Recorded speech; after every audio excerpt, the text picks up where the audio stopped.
Steve.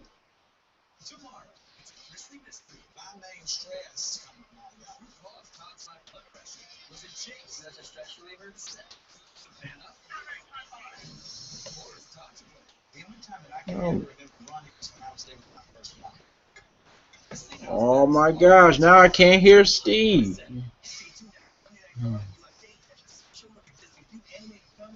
What the hell's going on here?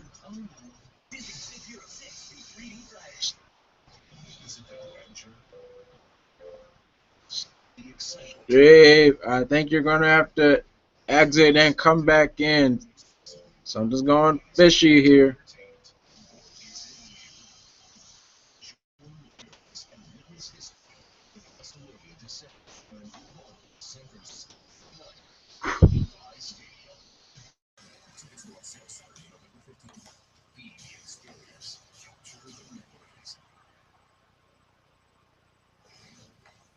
Alright, those who are watching now, can you hear me?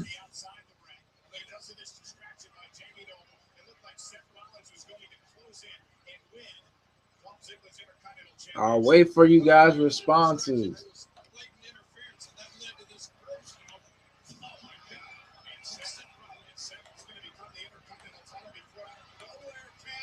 What the hell's going on here?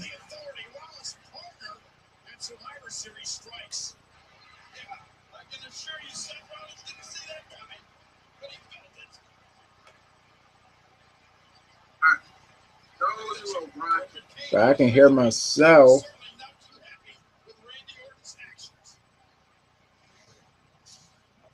If our team can't get along, you can't trust Randy Orton. I'm telling you, you cannot. Don't say my name like that's so fine, because I was coming here to see if you guys, please, if you guys saw what just happened. Because that wasn't so much a statement. I wasn't making a statement. I wasn't trying to beat Seth Rollins' ass. Steve.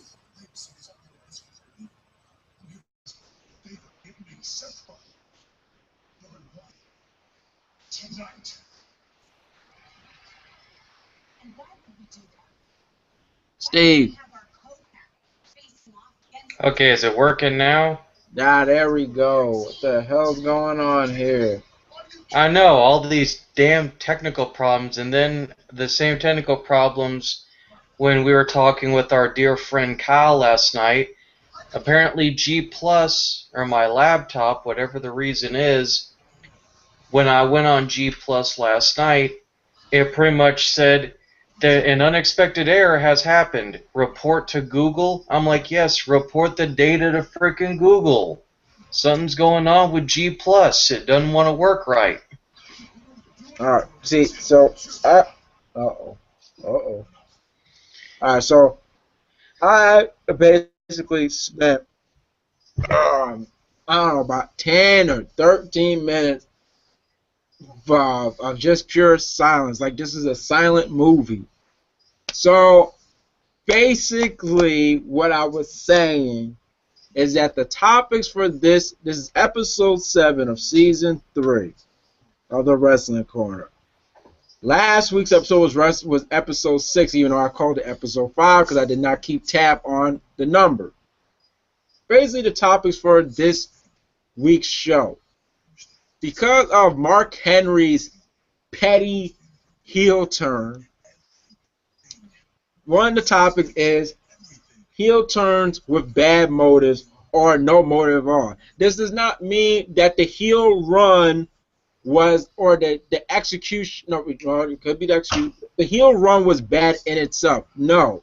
Me and Chris already did that already a year ago with bad heel turns. When we talked about how it did not go anywhere, how it was a mistake to do so. It didn't make sense. We're in this case, the whole important aspect is the motive of the heel turn. Just like Mark Henry's. See how that was just frivolous and ridiculous? Stuff like that. Kind of like Triple H's pink eye here, man. Oh yeah, it does look like Triple H got pink on his right eye. But yeah, it's not even just like heel turns, but even some face turns have been like kind of weak. Like, for example, it's like I was pointing out, unless it was on, like, Superstars or something, I even pointed this out. Okay, it's good to see Ryback do the feed me more, singles gimmick, but what happened to Curtis Axel? Did Curtis Axel go back to NXT? Did they let him go? Did they decide, hey, we're not going anywhere with this tag team and break them up and not tell anybody? There's been a lot of weird decisions, not just in WWE, but TNA and NXT and a lot of other promotions, even Ring of Honor lately, where they've done these really weird, like you said, like not only like heel turns, but even like weird face turns that had like no motivation or no build up or anything. And it's kind of really like, okay, what the hell like prompted this? Mark Henry's, oh, Big Show's jealous of me. He's always been jealous. It's like, it's, what? Big Show's been jealous of you. Well, I'm not really going necessarily with Ring of Honor and you know what I mean. Like, we're just talking about lately. We're talking about in past too. This is nothing new in wrestling. I'm gonna go in a deep bag of knowledge. Oh my gosh, not this stinking Luke Harper stuff. Yeah, this has been getting. Oh, what the hell? But also, are we getting a steady diet of heel turns? And what I mean by that's the other topic. Because for the past 2 weeks, there have been 2 effective heel turns. No, no, make that 3 effective heel turns. And it seems like one is being teased at the moment. And in I'm king on that. What the hell did we just see? Then the last bit of news is some potential good news for TNA that I found out from my good friend Nate. Oh yeah. Oh my gosh. What? See, I didn't even watch SmackDown. I thought this was going to take place on Mania. Wow! Oh, I thought Big Show tripped. No, watch this. This, I have to admit, was kind of funny. But Mark Henry can't even get over the barricade. Now, see, look at this. He's only hitting him in the stomach. And so, it don't even look like he's hitting him. And then...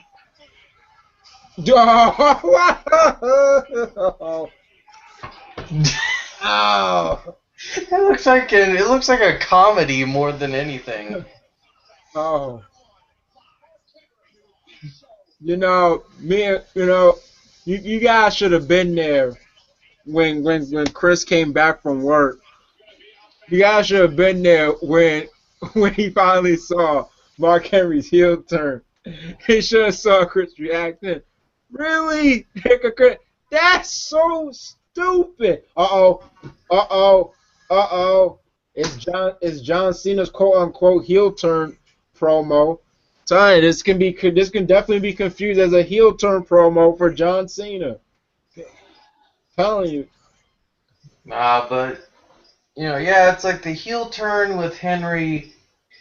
It was unexpected. It came out of nowhere and in a bad way. The funny thing is, everybody here, even the wrestling corner, all the people that was watching Hell in a Cell on the wrestling corner bulletin. Remember, we were all calling Mark Henry's heel turn when Big Show went up against Rusev. When he came out, we all thought, here we go, this is the heel turn. He's going to turn on Big Show. But it didn't happen. In fact, he got kicked in his face, which was freaking hilarious how Mark Henry fell off the apron. But we called Mark Henry turn on Big Show. But mostly every week we was calling it, here it comes, no. Here it comes, no. Here it comes, no. And when it finally happens, it's one of the most pettiest reasons to ever. And it was in a championship match. It's like they had the chance. They had the tag team titles won, but because they gotta save Stardust and Goldust, and they can't have them beat Henry and the Big Show because it wouldn't seem, I guess, legit to fans. Nah, Um, it's just they that, made that, Big Show and Mark Henry as tag champs. and that's basically what it was. So it's like there's always there's that conspiracy theorist part of me that's like, okay, really? It had to be in a tag match. It couldn't be in a regular tag match. No, it had to be for the titles. Well, if you think about it, what was a big heel turn when Eddie Guerrero turned on Ray? It was in a title match, and it was a big deal because it's like, what the hell, Eddie? You don't, and make it worse. When Eddie turned on Ray, well, it was kind of the calm before the storm turn when he basically damn near killed Ray. When he first turned on Ray in the match against Eminem, the difference was Eddie and Ray were the tag. No, wait, no, wait a minute, no, wait a minute. Were they the tag champs? I think they were.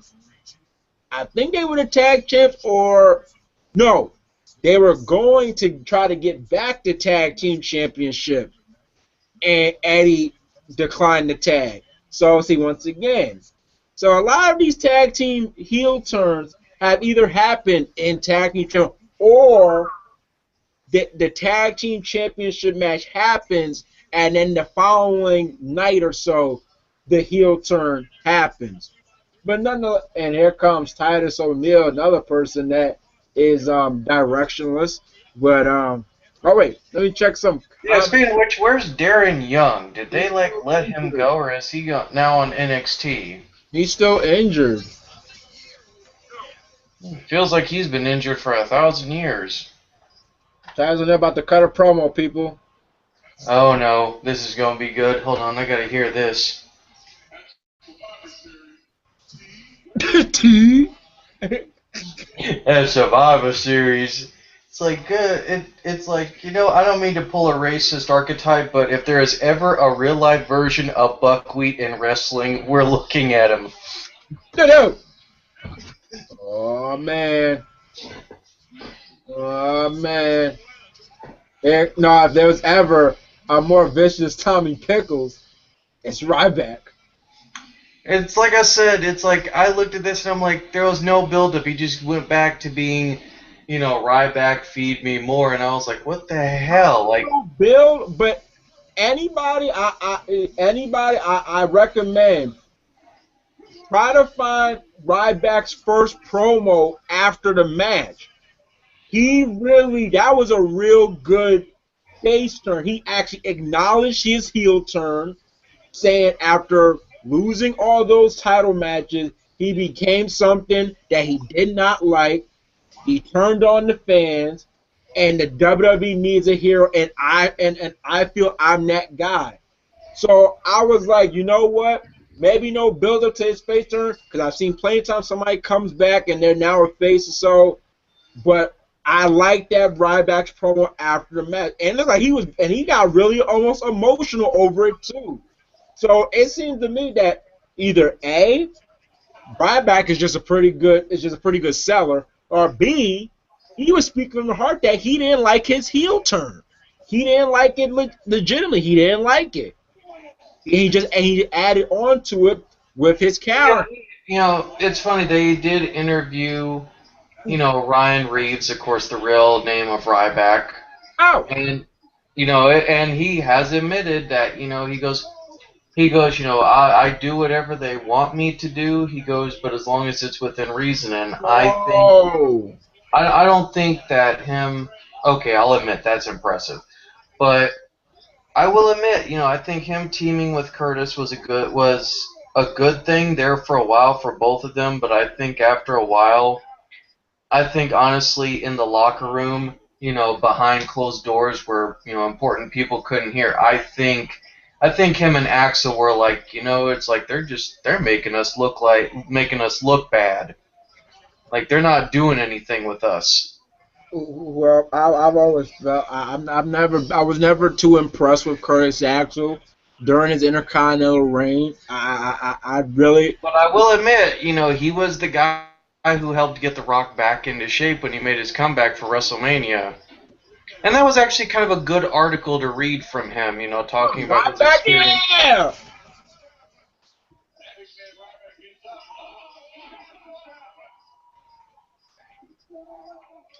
No, Ryback ain't going with no team authority.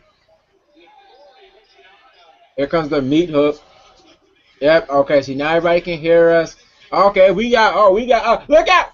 Ooh! We got our first. We got our first.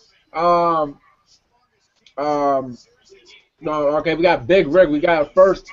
He got his case of some petty motives. When Batista turned on Rey Mysterio in 2009, I think Yeah, that was very petty. Man, it's one of the most memed heel turns and most joked about heel turn. Everybody to this day, you're supposed to be my friend. I mean, they no. Remember when he actually came back? Somebody actually made a meme about that. The fans turned on it because he won the Royal Rumble. You're supposed to be my fans.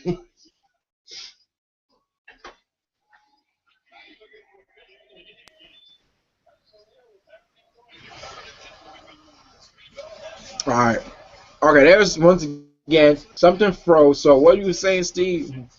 No, I said, because remember when he came back and he won the Royal Rumble and everybody started booing him? Somebody made a meme of that. Zach Dillon said, "You're supposed to be my fans." You see? So basically, what Big Rick is talking about, in fall of 2009, yeah, around fall, for bragging rights, a pay-per-view that is no more, and rightfully so, in my personal opinion. It was a fatal four-way match for the World Heavyweight Championship. It was the main event for the SmackDown side. It was Batista, Rey Mysterio, and CM Punk, and Undertaker and Undertaker was the champion, defending his title.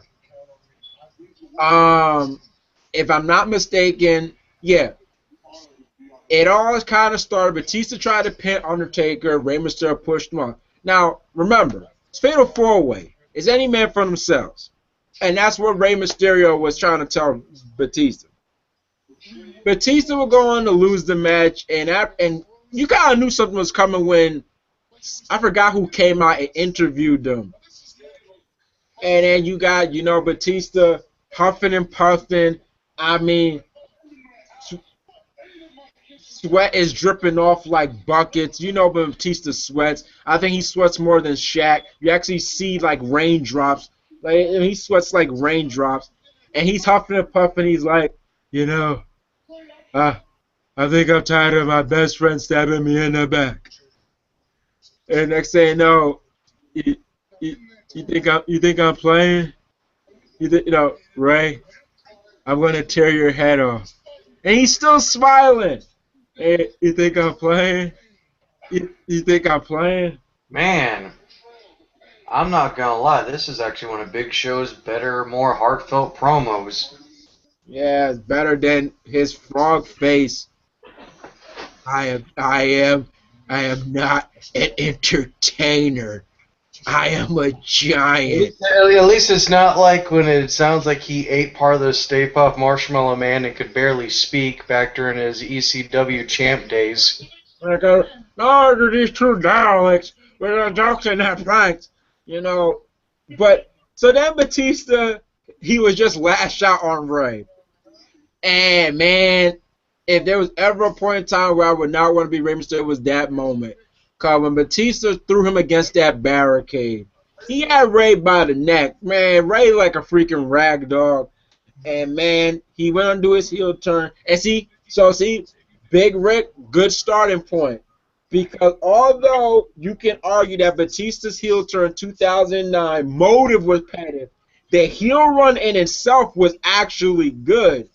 It was maybe one of Batista's best work. I mean, on the mic, he was cutting some effective heel promos, especially when it was time for him with John Cena. Oh my gosh, look up that promo on Raw when he's got the security with him on the stands, and where the whole you can't beat me, John, and deep down inside it promo. Man, that's one of Batista's best promos ever. He really laid it in and really sold that John Cena could not beat him. he sold everything. How when we last fought, you broke your neck at SummerSlam in 2008. He really sold it. It really drew you into WrestleMania that year. So Big Rick is on the right path with these heel turn and bad mode. It's not necessarily the run itself. Because Batista's heel run from 2009 2010 was a good run. It was a good run. He was on fire. He really was. I think probably one cliche that's been done in the wrestling business, but I personally felt like had very bad motivation simply because it was the stereotypical "I'm jealous of my brother" cliche, which was done with Bret and Owen. I gotta say, Matt Hardy. That's just felt really forced to me. But you know why it was forced? There's a reason for why Matt's turn was forced. Wait, before I go into that, Young Jay, I'm not the only one that thinks the Usos winning with Twin Magic is too heel-like. Yeah, it's too heel-like because Miz and Mizdow are not doing anything heelish to provoke the Usos from getting payback. So it definitely comes off heelish. And see, if Blue Goblin was here, he would say it too. What's with WWE having their faces act more heelish at times than actual heel? Sheamus said Hell in a Cell. I don't need to go any further. I already said it last week, and you guys saw it yourselves. That was a definitely heel move by Sheamus at Hell in a Cell. Attacking a helpless Miz, you leave that to the heels. You don't leave that to the faces. And, I gotta say it, even though it was a heel move by Tyson Kidd to throw Natty in the way, what was the point of Sheamus brogue kicking him after the match? Right. You see, it's not like Tyson Kidd did anything else to provoke it. So, once again, it was like he was really gloating, like he was really gloating, like all in Sheamus' face, then okay. But that wasn't the case. Also, we got Sinquan. We all know this won't happen, but WWE is known to do this from time to time. Do you think Cena will turn heel at Survivor Series? Well, Sinquan, you kind of answered your own question. I do not think that Cena is going to turn heel at Survivor Series. And that's something I don't understand. They set up the match. Wait a minute, immediately after Raw? I don't understand. They set up the match. They set up the match on SmackDown, and yet Sheamus's match on actual Raw is against Tyson Kidd instead of maybe this match instead. I don't understand that. I really don't. If that's a way to plug the W network, okay, but at the same time, at the expense of maybe people that don't got the network, you see what I mean? Or don't want to take advantage of the 1 month preview like I'm doing. Yeah, but then again, what if you're already a subscriber? Because it doesn't work if you're already a subscriber. And you, here we go, people. Make it this heel turn. No, it's the second World's Strongest Slam. Mark Henry's face. It's the second one. There we go. Oh, okay, come on. Why you cut it? Oh, no. Man, look at Big Show all oily. You sure he's not just sweaty? He didn't even hit him. That's what I remember, Chris. Man, Mark Henry's splash is so stupid. He doesn't really make contact.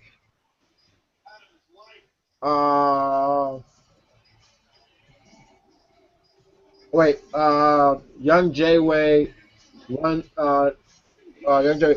I thought Chris' turn when he feuded with Shawn was pretty petty. You're talking about Chris Jericho's turn in 2008? To be quite honest, I gotta disagree with you, Young J-Way. Chris Jericho's heel turn was an effective heel turn, the motive, because most great villains, no matter what they say, an effective villain or heel when what they say have some truth to it. It's not just all BS. There's some truth to sometimes what they're saying. And what Jericho was on about is that, look at Mark Henry's face. He looked like he was looking at that Snicker bar, man. Like, what was that on the stairs? But You know who had probably, well, even though it's technically considered a stupid heel turn, but it had like a stupid motive. Anybody remember Eugene? oh my, I was gonna bring up Eugene's. Eugene in 2006. Before I go back to basically saying why Jericho's heel turn was not pretty petty. Yeah, if you guys remember, Eugene had a short run as a heel. I think it was so short because WWE realized it made no absolute sense. He turned on Hacksaw Jim. What is this? Sumo wrestling? Did you see that? Did you see that? Oh my god! Big Show just did some sumo. He just did E Honda. You know, somebody faced Rocky Bono at WrestleMania. Yo, Big Show like he's crying. Oh my god. He's probably crying because he's like, people think that this match is gonna suck. You know the funny thing is, Big Show Look at him put his forearm up. Big Show and Mark Henry had a series of pretty good okay matches in 2011. Mark Henry, the Big Show kick, the Big Show kick. What the hell, Big Show? What are you doing? Damn, I didn't know Paul could actually get his foot that high. Did you see that wimpy kick? Oh, oh my gosh! But Big Show ain't Rikishi, that's for sure. Now, but Eugene, I was about to say Big Show. Did Mark Henry just say no like Homer Simpson? Oh no! Oh no! Oh my god, it's like two old farts fighting in a retirement home. Oh damn! Oh my gosh, this is almost as if Kimbo Slice put on weight and fought, I don't know, butter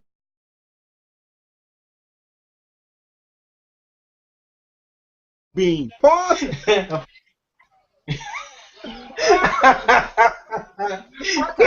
Big Show's face. Oh my gosh. I can't even talk because it's just that hilarious. I'm trying to get over Eugene. He turned on Hacksaw Jim Duggan. And you know what the reason was? Because as Eugene put it, I'm special. I'm special. And I'm thinking, okay. And I'm thinking, what do you gain out of turning heel on Jim Duggan? Especially at this point of Hacksaw's career. Nothing. Oh my gosh, here we go. Big Show gonna do the House of Pain. No.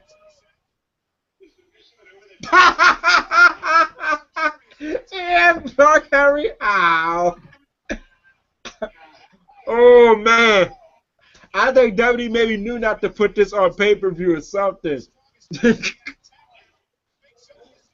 Oh my gosh. But back to Chris Jericho's heel turn. Man, Mark Henry's trying to grab that like he's trying to grab some Tums. Oh my god. But Jericho's point of Shawn's of turning heel on Shawn, his point was that Shawn basically lied about his injury. He feigned an injury to beat Batista, and he lied about it. He preyed on Jericho's concern, insecurity, and because when Jericho was gonna cancel their match at Judgment, which is a good match by the way. Yeah, looks like Big Show's trying to do a foot exorcism. Yeah. But Mark Henry's just like like he's being burned with holy water. Oh my God! Don't do it, Big Show. Don't do it. Don't do Wait it. a minute, now his big ass knows he's not supposed to be. Oh, what the hell? Where Mark Henry come from? Oh my God! Oh my gosh! Nah, not Mark Henry. He actually rushed to a pin. Oh my gosh, Mark Henry, he rushed into it like it was a lifesaver device. Oh my gosh. Oh my He god. ran at that like he was trying to grab the last turkey leg at Thanksgiving. And like it was scrambling on the floor like, oh no, that's not enough. Oh Jesus. But basically Jericho said that, you know, how can you feign an injury and you super kick me in the face and you lie to me, but everybody cheers for you? And I don't understand that. So Jericho's heel turn, it was very argumentative. You can argue that I can understand a little bit why, you know, he's mad at Shawn. Oh, that is not a face close-up that we really need to see. Oh my God! Big Show kicked out. Big Show kicked out. So if you look back, Jamal, Big Show's got that shampoo in the eyes look. Jericho's motive was pretty sound. It was not really that petty as you say.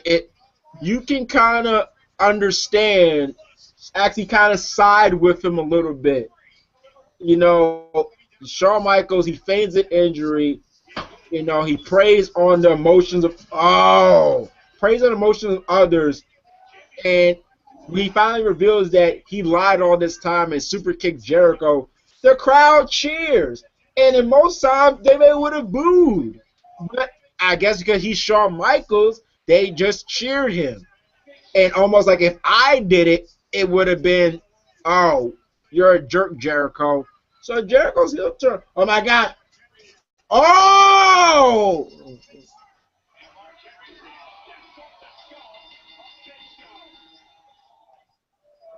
Oh, man. Oh, man. A more recent one, Brodus Clay. Move. Oh man, Brodus Clay's heel turn. Yeah, on Xavier Woods, which I have to admit I kind of understand, because what does Xavier Woods need? Like the Funkadactyl music, so to speak. Yeah. It's like it wasn't even just Brodus Clay's heel turn. It was, you know, trying to set up Xavier Woods to be the face. Like that whole dynamic did not work. No, I just didn't understand. Wait a minute, Brodus. You actually give him the okay to use your theme, but then you're upset when he actually uses it. Oh no, don't do that. And then with the Funkadactyls and oh, that was kind of poopy. Ah!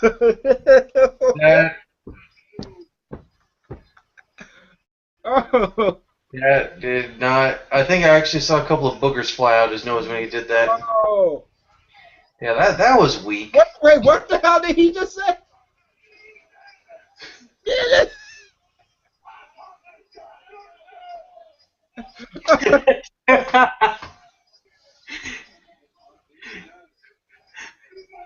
Ew, he just spat on Big. You can see Mark Henry spit on Big Show's neck. Ew. Yo, Mark Henry don't look like he know where he is. Yo, he literally looks lost. He lost in his own mind. Man, yeah, every time they do an intense close-up on sweaty Mark Henry's head, I call that the Suge Knight cam. Oh my gosh, man, Mark Henry, we always say it looked like Rick Ross. Yeah, Mark Henry is looking like a darker Suge Knight, who, and I always say, was our real-life version. What the hell is he doing now? Wait. That. You know, when Mark Henry, when they had that close-up on Mark Henry, he let look, you know what he was thinking about? Thanksgiving. What the hell? What the hell? What the hell? Oh. What the hell was that? Oh, that man just killed. That man just killed all what just happened. Wait a minute.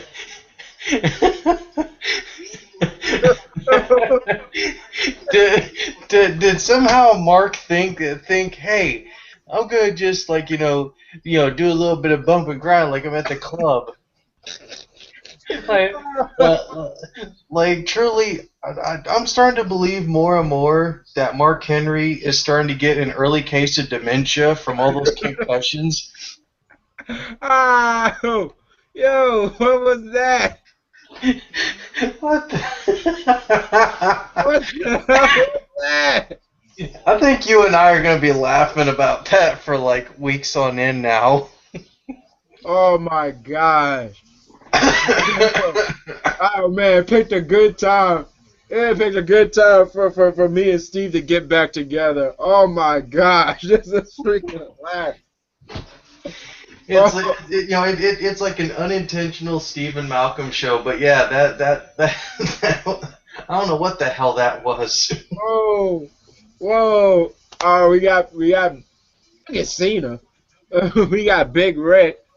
I would say Hogan's motive for joining the NWO was petty too. If you hear his speech to Mean Gene, you know Hogan's motive was kind of based on real life in a way because it was true. As I found out, the WCW fans they didn't like him really. Because he represented Titan's Tower. He represented Vince. They didn't really. Their guy was Rick the And Rick also, Flair. there were, WWE fans who really resented him, so it was just wrestling fans, period, kind of turned on Hogan. Yeah, at They that looked at him as a real-life sellout. yeah, true. At that time, before even Hogan left, fans were kind of growing tired of, Hogan's shtick, the red and yell, the say your prayers, eat your vitamins. It was And the growing. blonde hair extensions. It was growing stale to them. They were actually looked like they were actually falling more into, the Bret Harts, the Shawn Michaels, the Razor, the new generation. Even though that era is, And it's kind of funny because if you watch the NWO documentary or any documentary that dealt with that, Hogan talks about the NWO heel turn, he's admitted that, he kind of was a little bit offended. But at the same time, Hogan looked at it as a good opportunity that, okay, the fans are turning on me. This is a good chance for me to do something different. So that's when the NWO got formed. let's face it, the NWO revived Hogan's career. It really did. It revived his career. Who knows? Who really knows? Who really knows what would happen if he didn't, do the whole, he didn't become Hollywood Hogan. That really revived his career. But yeah, fans were not liking him, and so okay, you know what? Let me kind of go with that. Okay, let me use that. And Hogan was smart to do that. And even Hogan himself admitted that, there wasn't a place for, the squeaky clean good guys like him. That squeaky clean good guys like him were actually getting booed now. And, Hogan wanted to, in his mind, stay relevant in the business. So that's when he became Hollywood Hogan. And, and Hogan admitted that, he goes, I figured if my career ended with Hollywood, at least I could say that I played both sides of the fence. And as if anybody that watched the Rise and Fall of WCW DVD, Hogan said himself, and to be quite, he said it. It kind of wasn't fully his idea per se. It was, I believe, as he said, he was sitting down with Ted Turner, Eric Bischoff, and they asked, what can we do that hasn't been done before? And nobody could think. And I don't know if he was referring to Ted Turner or Eric Bischoff. He says he just looked at me and said, "How about if you become a bad guy?" And as Hogan said, when he came down the rampway, he was scared. He didn't know how was the fans going to respond to him turning heel. And look how they did. They pelted the ring. Heck, one fan even tried to get in the ring and attack him. And Scott Hall and Nash had to stop them. So, you know, um, right, yeah, it pretty much revived his career. Oh, I know. Yeah, it's good that it's good that it's Bree. Nikki's motive, until this day makes no absolute sense. So Bree. So no, excuse Nikki Bella. So Nikki gets punished by Stephanie all through this time.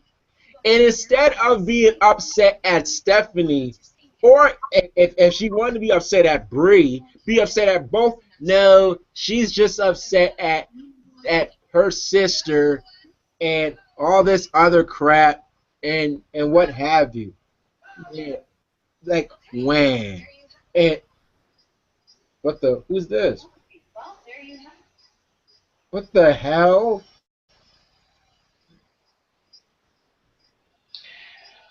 Huh. Is it just me?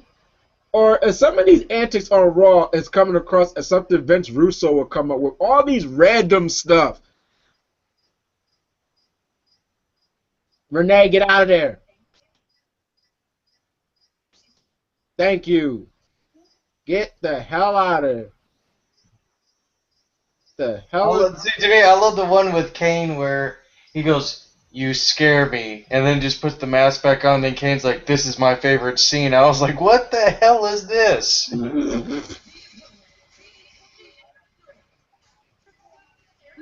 So yeah.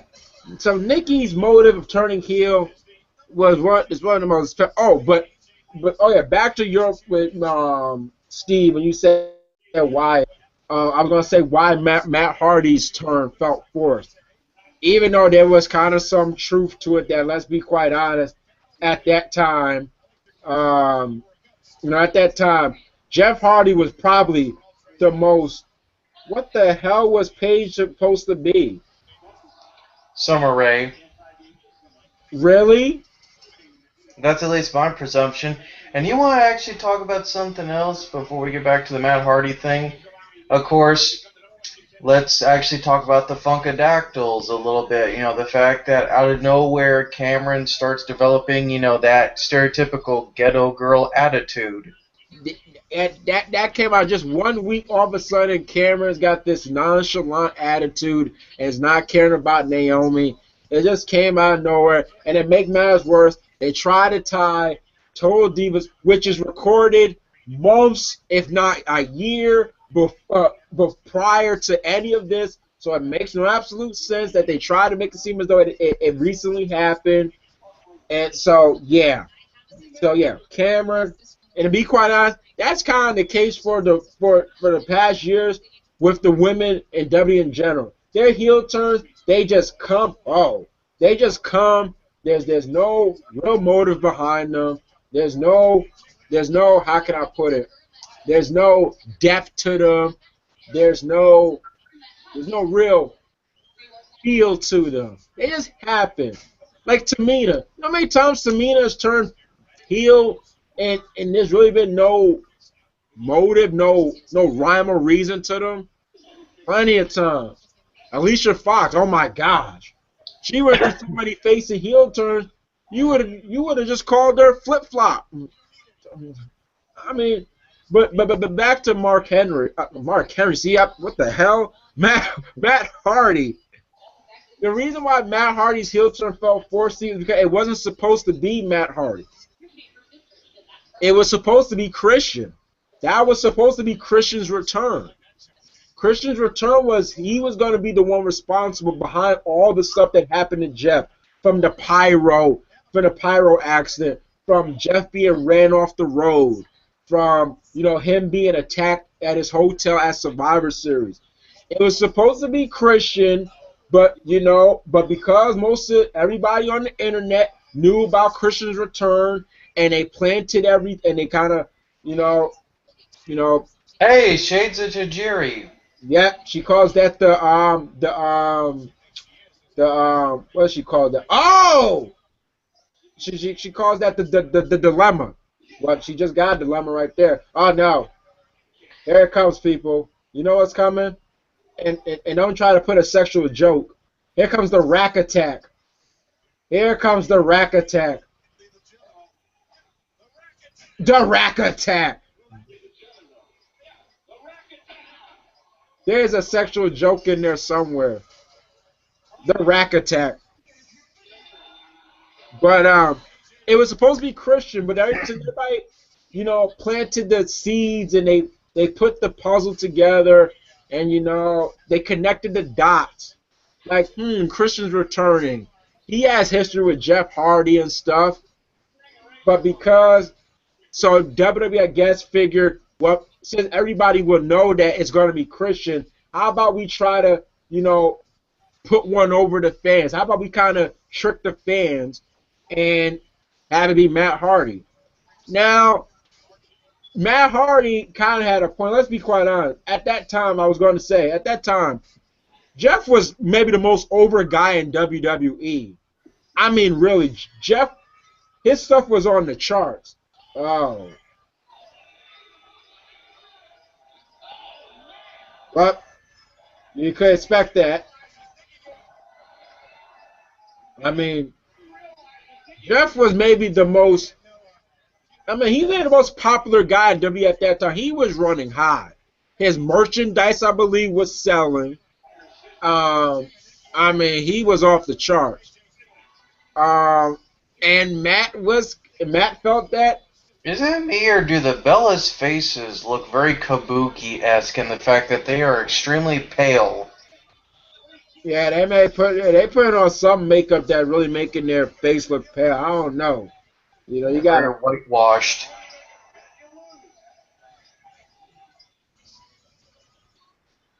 But so that's maybe that's the reason for why Matt Hardy's heel turn kind of felt forced.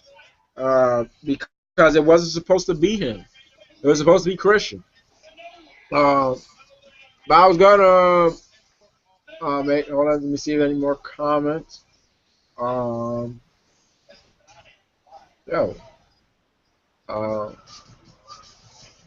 we go. But of course, talking about TNA and stuff, you know, we now, now finally he has done it. You know, the It Factor, Bobby Roode, has actually finally beaten Lashley for the championship. Yeah, Bobby Roode's been champ since September. Really? Yeah, all these shows of Impact were taped a while ago. That's the reason for why you didn't really see no real build-up for Bound for Glory. Basically, Bound for Glory wasn't really a TNA show, to be quite honest. It doesn't even go into this Bound for Glory in Japan that just happened. It doesn't go even really into TNA continuity. You didn't hear them bring it up on the following Impact. You didn't hear them bring up Bound for Glory. You didn't hear them bring it up because here's the story. Because at that time, TNA was not sure if if Spike was going to renew their contract. At the time, Spike was not going to renew their contract. So I believe TNA thought, you know what? Let's just kind of put it all in now, just in case. Let's just record these shows, you know, and try to get these things out of the way. And it looks like that's what they did. So the stuff in the summer, the thing with Dixie Carter being put, a lot of people knew about that way before it happened because it happened already. It happened in July. The other New York shows, those were the New York shows that happened in August. So TNA has basically, why do you think TNA has been able to show all those previews of the next episode? Because they've been taped already. They've been taped long before. Bobby Roode's been champion since September 18th, and that's the reason for why Bobby Roode, Bobby Lashley, I don't know why Gail Kim wasn't, but the Wolves, for some odd reason, weren't at Bound for Glory because, well, it's only why Joe was on there because Japanese fans, and I can understand them completely. They don't like they don't like they don't like BS. They don't like you saying, for instance, you're gonna have Bobby Lashley come out as the TNA World Champion at Bound for Glory live. But we already know he lost the belt already. But you're gonna try to make it seem as though he's champion, he's still champion when we already know he lost it already. Cause they already knew that it happened. So TNA felt, you know what? We're not gonna upset the Japanese fans. We're not gonna try to, we're not gonna really insult their intelligence. They know these title changes already happened. So why are we gonna try to make it look like Bobby Lashley's TNA champion at Bound for Glory when he's actually not? He already lost his belt, but he's gonna lose at Bound for Glory, but he already lost it. You see? So yeah, all these for Bobby Lashley, he's been lost his belt. So TNA has taped all their shows for the remaining 2014. So all these shows have been taped. It also kind of makes sense, considering that they are not going to renew their contract and stuff. And what the hell is this? Is that Xavier Woods? Yes, it is. What the hell? I see it. Oh my God, they're gonna give him a Tyler Perry gimmick. You sure it's not? You sure it's not just Tyler Perry? You sure it's not also a little bit of James Brown? Yeah, I see more James Brown. Yeah, look at that with the cape. Yeah, this is a James Brown inspired gimmick. What the hell? Oh no.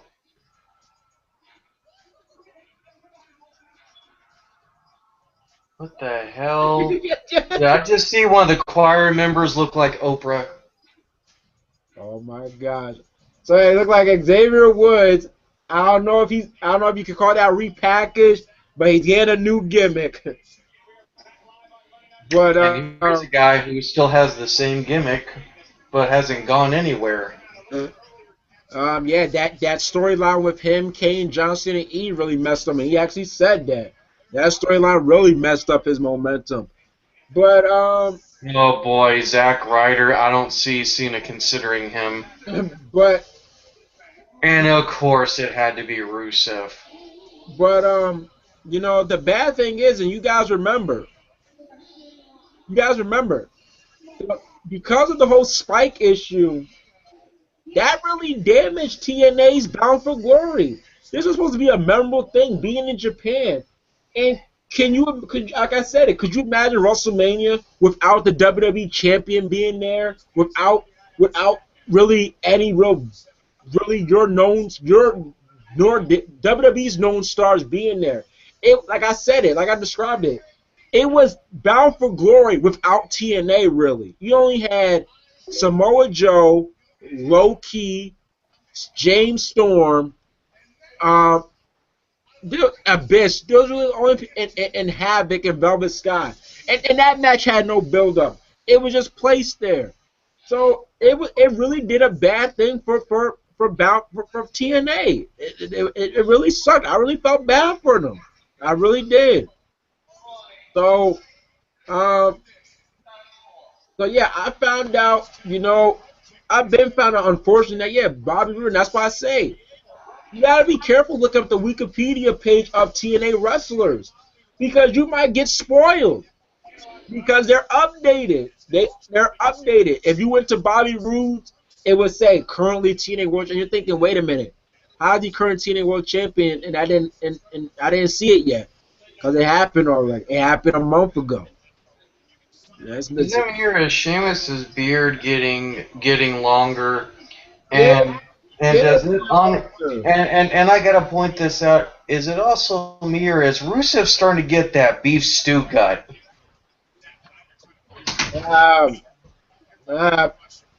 It's almost that chunky soup, that Campbell's chunky gut.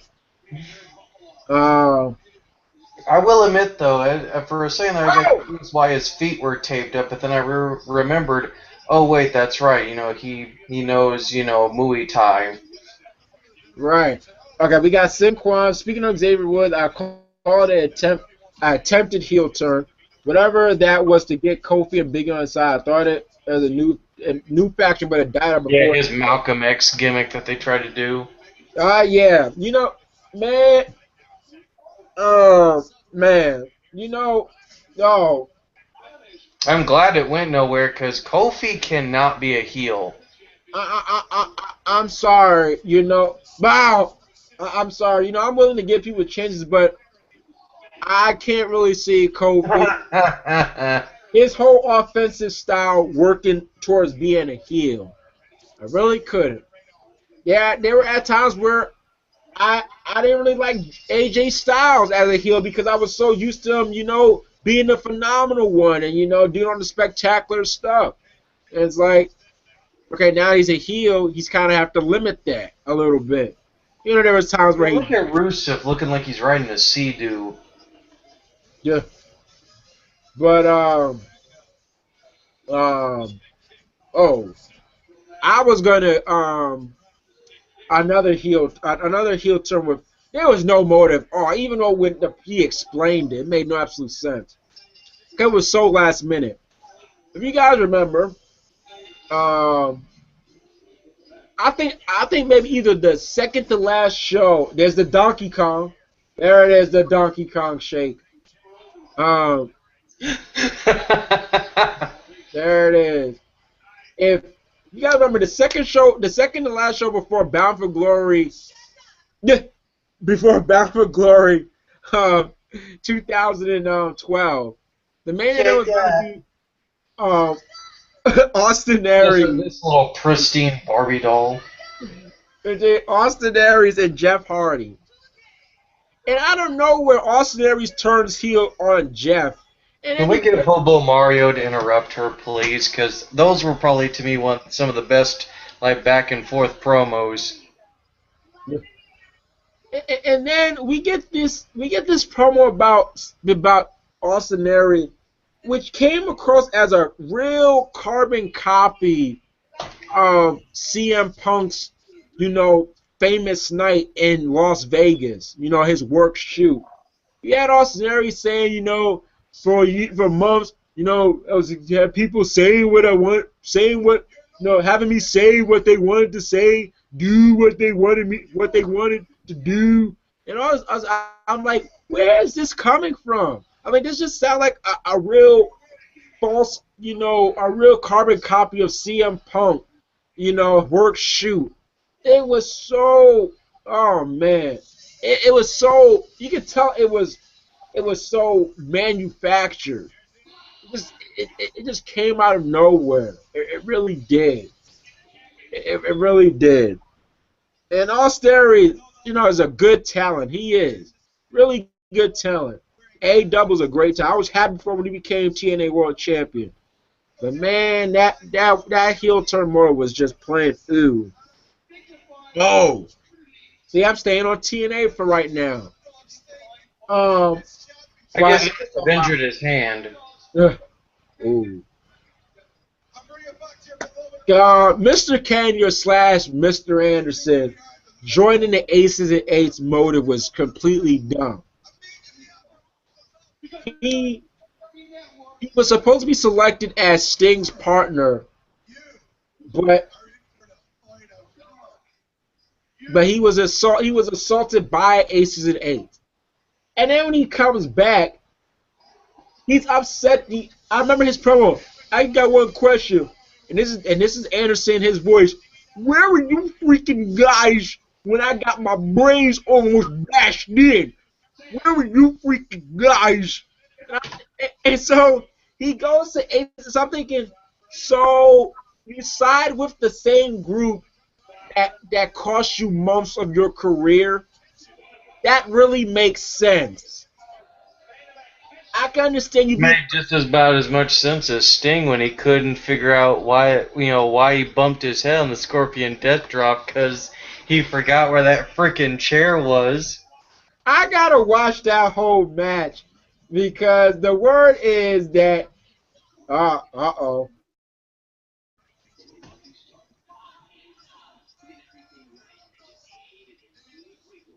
Woohoo! Oh wow, another Rock documentary. Whoa, that's the cleanest you've ever seen, Ambrose.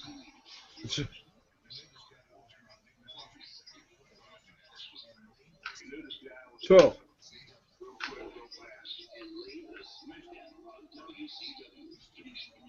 No, that was Hey, look, it's Barrett. yeah, way better. See, that was the power of WCW at that time. If you really look at it, a lot of people say that WWE that not WWE. WCW has really only created, I think they say like really three real stars in their existence. Sting, Sting, Goldberg, DDP, and some say Booker T. And I can agree with that. Those and if you want to say Scott Steiner, but like they were like up there even like in the public eye.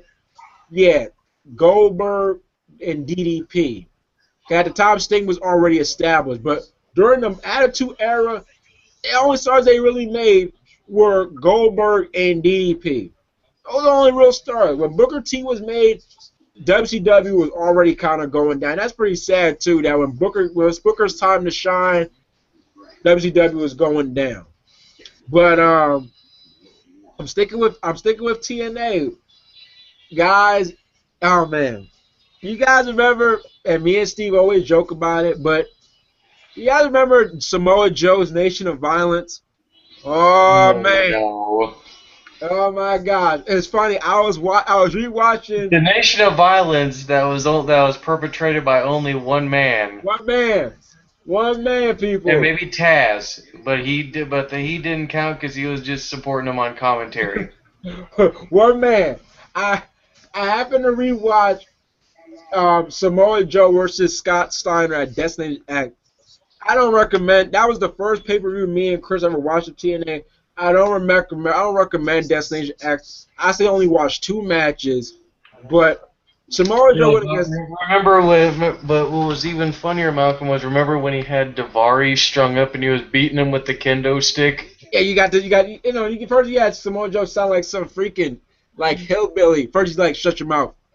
Shut your mouth. Say no. Shut your mouth.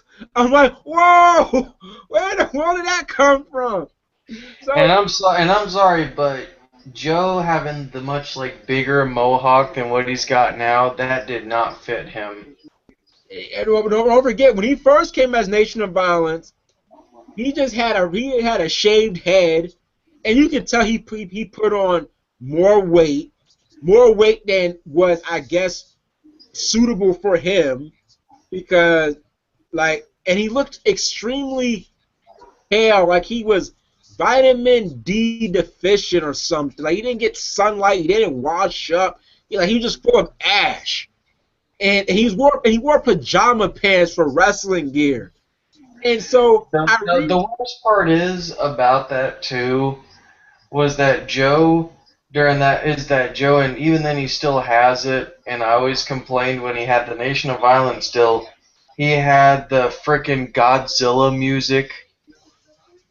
Yeah, don't forget, that is the start of his music, but when his Nation Violence, they added that rap to which I still don't know the lyrics to it, but I still bop to it. But I don't know the dang on lyrics to that song. I really don't.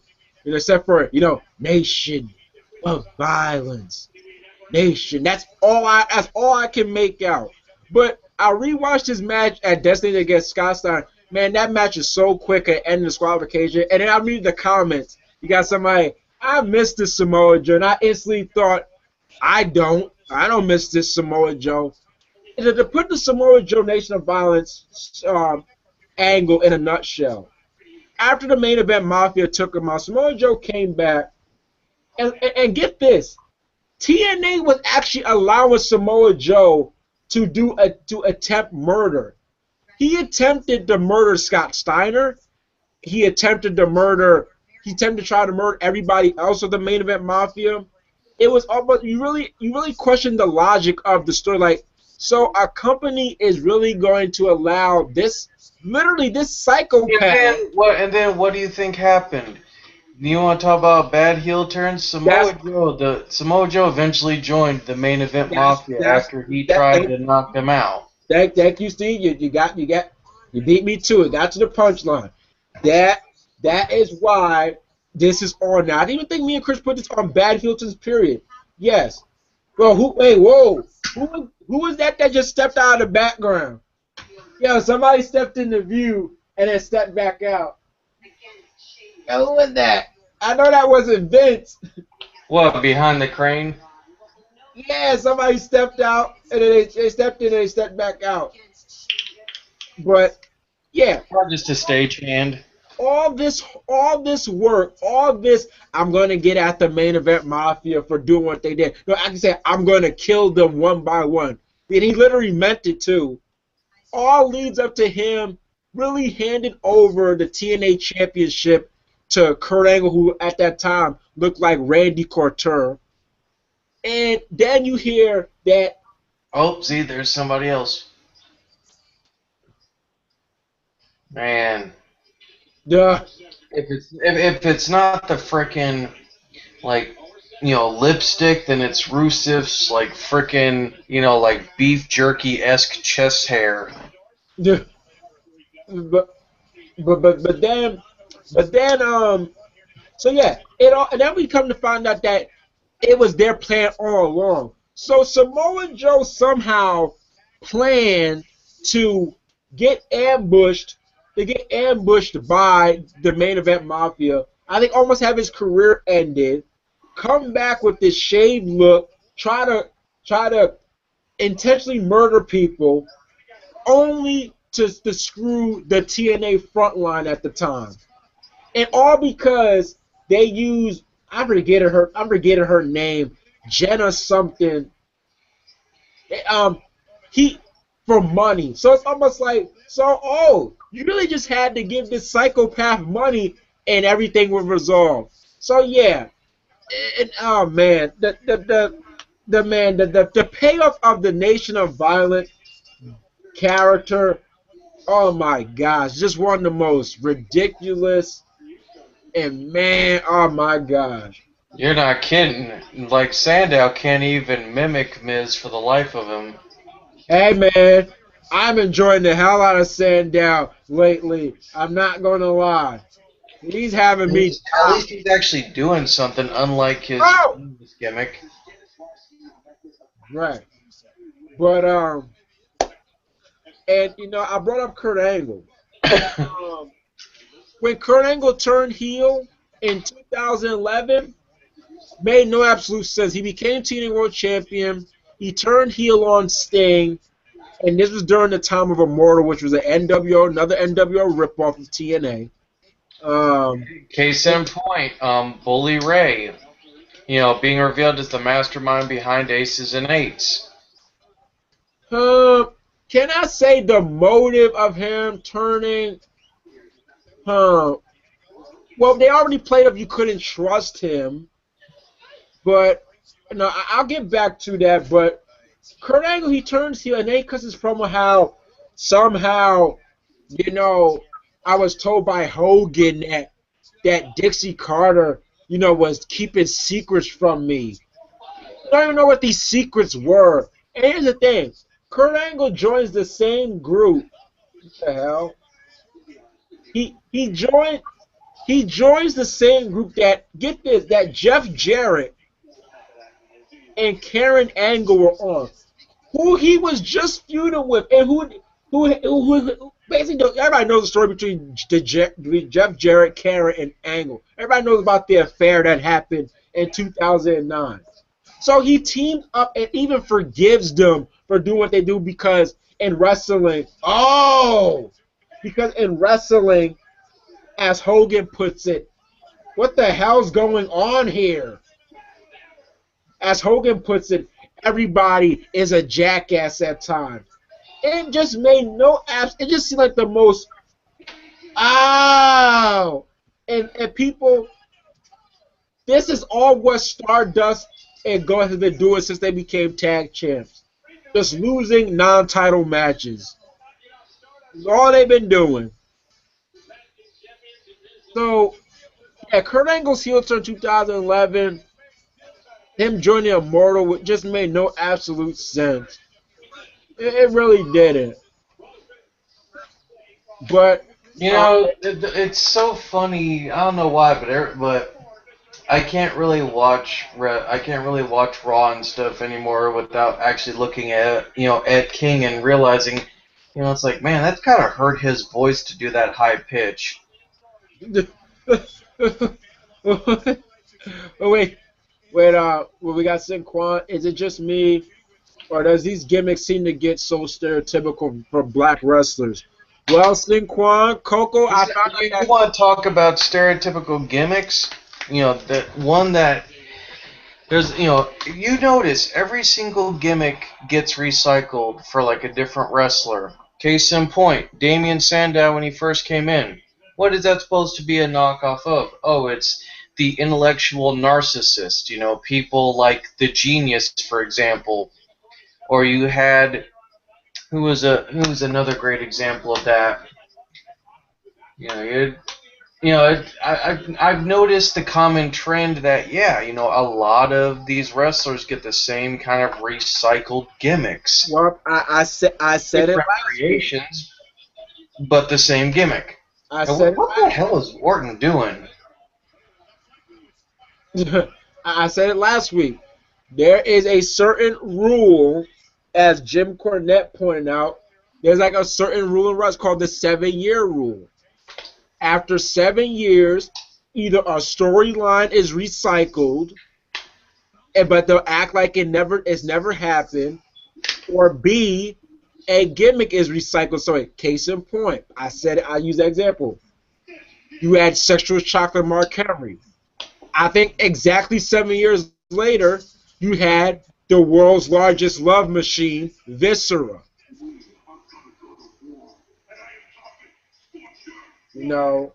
But back to your point, Sinquan, I believe I'm trying to remember who it was that said it.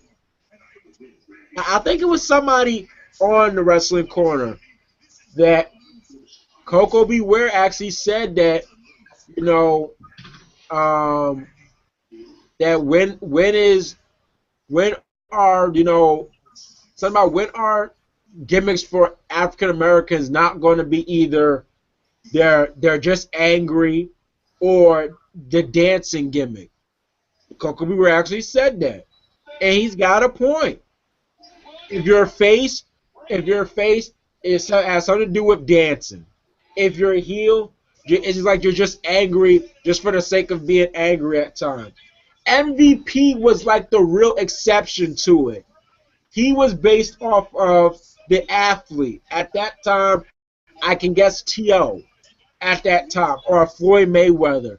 Just a really cocky, athlete. He even did the whole thing. He was the highest paid free agent of SmackDown. They really played up like like a real athlete being signed by a team and stuff. MVP was like the real exception. Mark Henry, yeah, he plays the anger gimmick, but I've never seen Mark really dance when he was a face. No, but he did look like Mr. Kool-Aid. Me too. Okay, we're not talking about when he teamed with MVP and they had Hot Time Machine and he was in the world's largest, Speedo. I'm still scarred by that.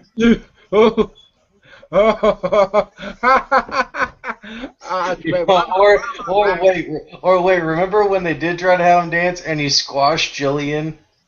Yeah, and I thought that was going to be a gimmick turn for Jillian. I really did. I thought that was going to be the end of her singing gimmick. Like she was going, it was going to do something with her brain or something. But I'm trying to think of. But I'm kind of go on to about the steady diet of heel turns. All right, this is what I mean by steady diet of heel turns. 2 weeks ago, it all started with Samuel Shaw in TNA. Samuel Shaw turned back heel on Gunner, all because of, and I'm sorry, I don't really call her Brittany. She'll always be Santana to me. Because I guess Santana, as of lately, has grown a love for him. And for his way to confess his love to her, he turns on Gunner. And so I'm thinking, did you have to turn on Gunner to confess your love to her? You could have just went with her, and then they started kissing and making out, and man, it was almost at times like, oh my gosh, get a room. They were kissing so much that Brittany, I think, busted her lip because she was bleeding and everything. I'm like, what the hell? They were rolling all over Gunner. I'm thinking, well, Brittany rolling had to smell good, but think of him, Samuel Shaw, like, what about underarm hair rolling on Gunner? Like, oh, what's that smell? Oh, no. But, At least it's so, not like, Rey Mysterio when he almost headbutted, Big Show in the sack. In the sack. no, it wasn't that. It wasn't that he headbutted him. It was when Big Show went over the top rope. One of his nut sacks came out. He pulled it back in, and then touched Ray with that same hand over the facial area. I bet you Ray was like, "Show, what's that smell? You don't need to know about it." No, because remember Big Show did when he was talking with Mitch, the make-believe time is over. It's like Ray asking questions you don't want to know the answer to. Time is over. You remember Big Show headbutting Roman Reigns up the stairs? Oh my God, that still makes me laugh. It's like, hey, Yeah, no, because I'll never forget, guys. I told Malcolm, I said, Dad, I said, did you watch SmackDown? He goes, no, not yet. I'm like, you're gonna have a really good time with watching, Big Show headbutt Roman Reigns up the steps, and Malcolm was like, what the hell? He goes, what do you mean? And then when Malcolm saw it, you couldn't stop laughing, Malcolm. there's a lot. It's like it was just the case of everybody saying, ever since Big Show has started the WMD, all that he does is these awkward body punches and headbutts. He no longer punches people in the head anymore. And that was a case right there. Instead of punching Roman Reigns up the stairs, all Big Show was doing was just headbutting, grabbing his hair. It's like, who does that? Who does that? Hank Hill, You. But where did this come from? what? Like, this is random. This is a random announcement.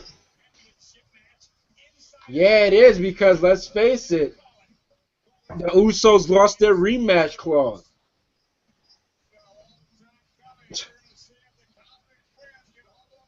If that was the case, I don't know why they didn't do that Night of Champions, or just in case, or how about this?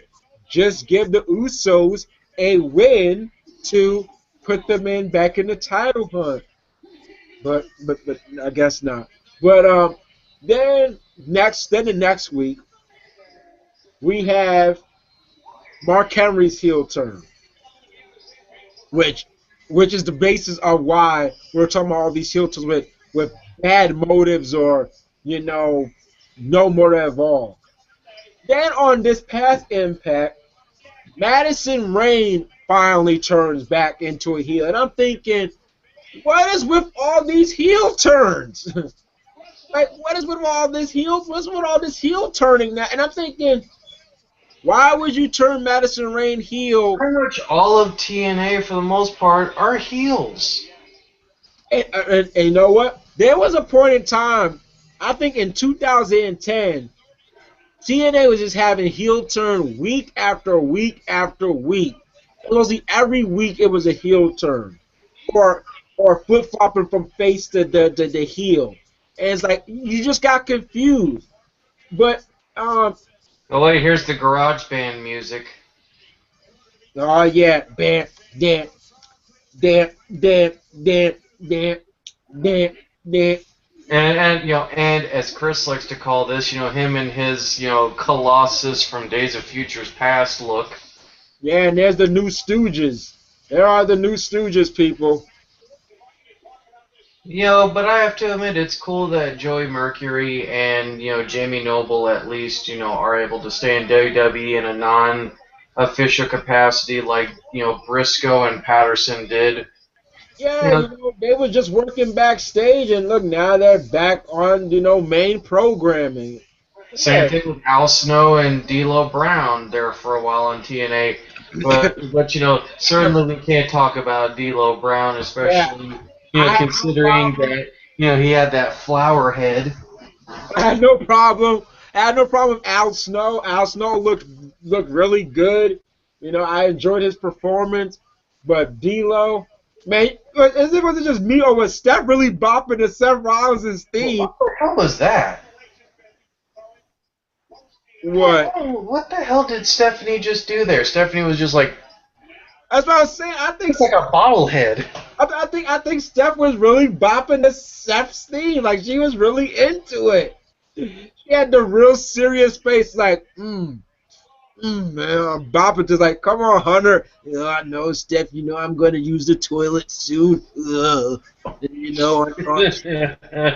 On Sean's new cowboy boots. No, you know what though? I have to admit, there's a part of me that would love to do that in front of Hunter, but part of me knows that Hunter, even if he's a part-time wrestler, would probably pedigree my ass through the table. I'm telling you, no. I've always said there'll be two questions I would ask Triple H, and I wouldn't even try to start anything with him, like now you married into the company and all that stuff. No, no, I wouldn't go that route. Like I know there'll be a lot of that may be their first question, everything, and all that. No, I would ask them when you got into wrestling, why did you feel the need to, for every punch, kick, you had to make, like you're on the toilet, like why, Did you see the look on Rollins' face? He just had that look like he just got hit with either ate a stink bug or got smelled something foul. Look at Stephanie's face, like oh, oh no. But and also I'll also ask Triple H, since you kind of don't really talk like that in real life, like when I see you in interviews, you don't always talk, I'm the gamer and stuff. I like, since you're a big fan of Motorhead, everybody knows Triple H and Motorhead. Him and Lenny are good friends. Motorhead is his favorite band. Did you get inspiration of Lenny? Because there's a guy in one of my favorite wrestling shows. There was called the Wrestling Roundtable. He feels that that's where Triple H got his wrestling voice from. He was, he got it off. It was everybody know how Lenny talks. The Ace of Spades, the Ace of Spades, and then you listen to Triple H, you're like, why does he sound like Lenny from Motorhead? I think Triple H got inspiration of Lenny with his voice. When he conveys what I remember when it was him and Stone Cold doing a signing contract, and after they signed a contract, they couldn't touch each other and if they did, they would get suspended. And you have Vince McMahon. You just got yourself suspended for 6 months, pal. Here comes Triple H. I didn't get suspended for anything because I never signed. It's like, yo, why does this guy talk like that? Because I never signed it. It's like, yo, what is wrong with this guy? So I was saying, so Madison Rayne turns heel on Terrence Terrell. Which you kind of saw a mile away. Yeah. Okay. Yeah. Okay. Yeah, there was build up to it. You saw the signs. But my thing is, with the Knockouts division, you got, here are only faces, because the only faces are Gail Kim, Taryn Terrell, and Rebel. That's it. That is it. That's it. And now the last thing, and I'm telling you, I'm not gonna look up any spoilers because once again, these things already happen. Not spoilers, but I'm not gonna go to their Wikipedia. Oh wait, I love this commercial. Hold on. There we go. Pop.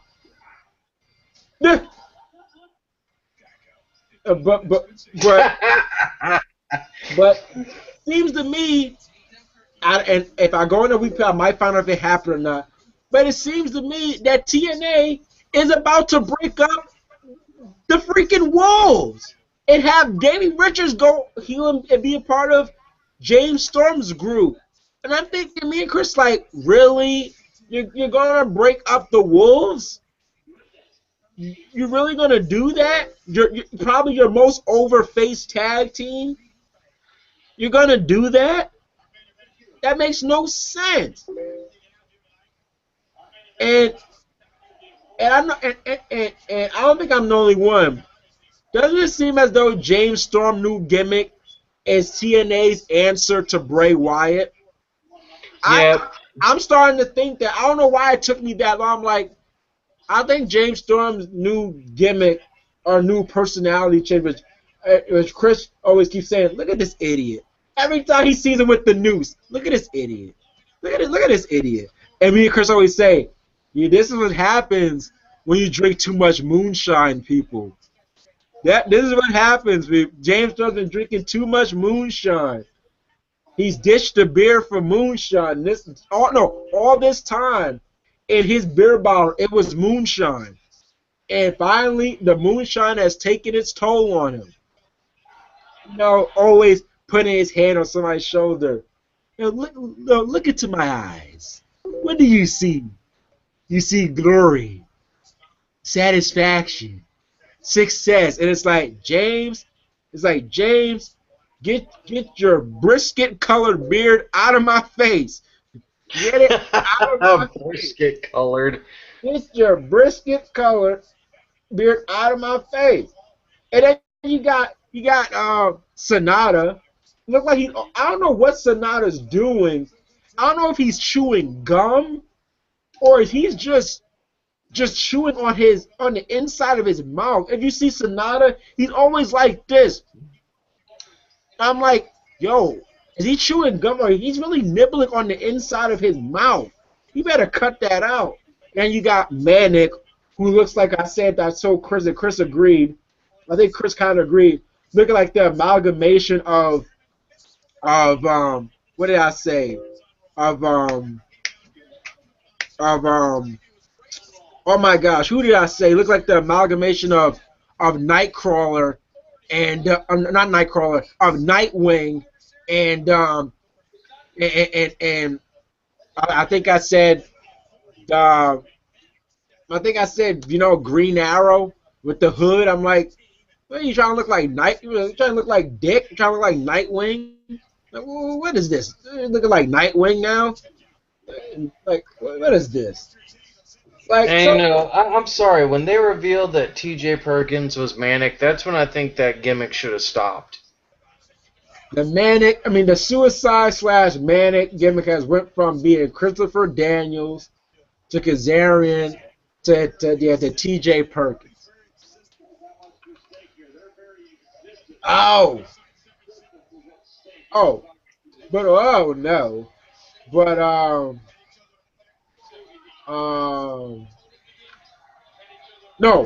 Oh, now I remember. It wasn't Green Arrow. I think I said trying to look like an amalgamation of Nightwing and Moon Knight. And I'm like, Moon Knight got the hood. I'm like, look at that. I look like Nightwing and Moon Knight. Like, what the hell is he doing? But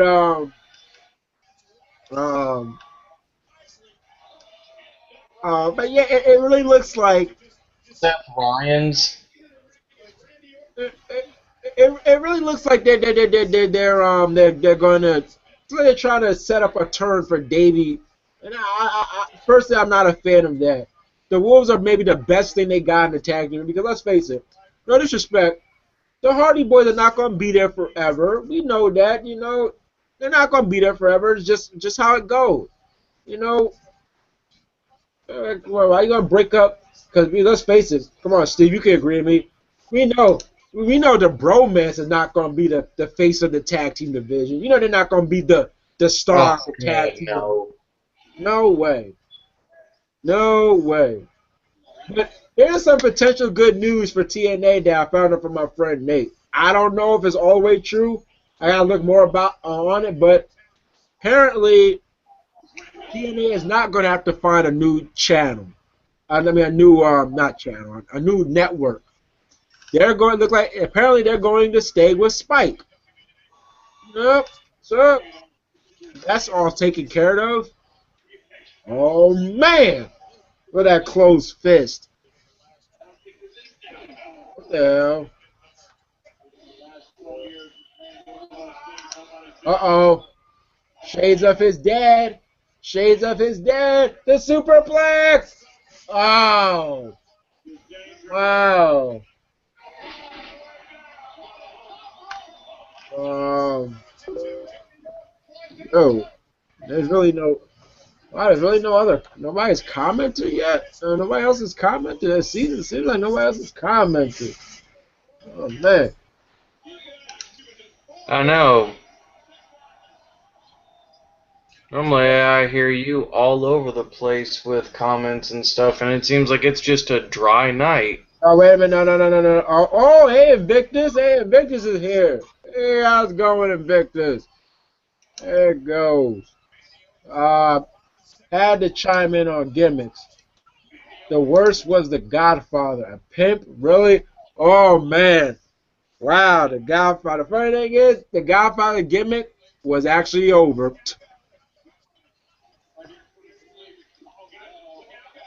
And in some ways it did get over a lot more than Papa Shango, sadly. No. When Triple H had his head down, the top of his hair don't look like he just like a caramel stain. I'm like, yo, did somebody like dip caramel on Triple H's head and like he just left a stain on it, like a smile caramel stain? I'm like, wait a minute, there's the knee, there it is, it's over. Now, oh yeah, we got some bad news, some more bad news. We got some bad news, people. Found out. Oh man.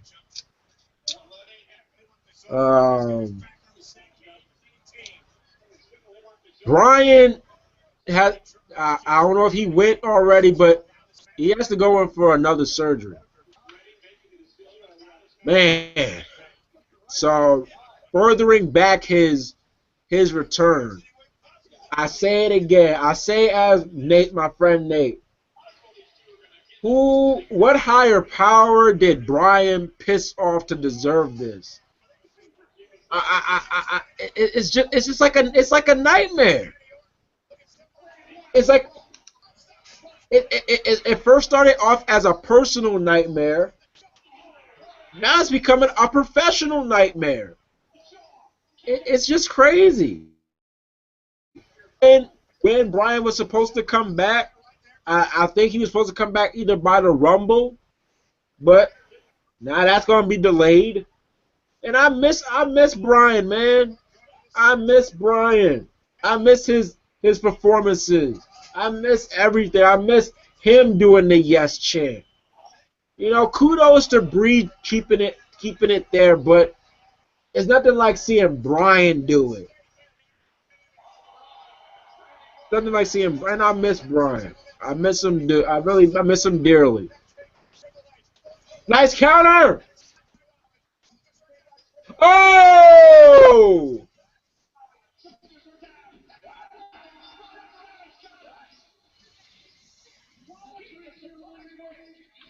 Oh! Ho, ho, ho, ho.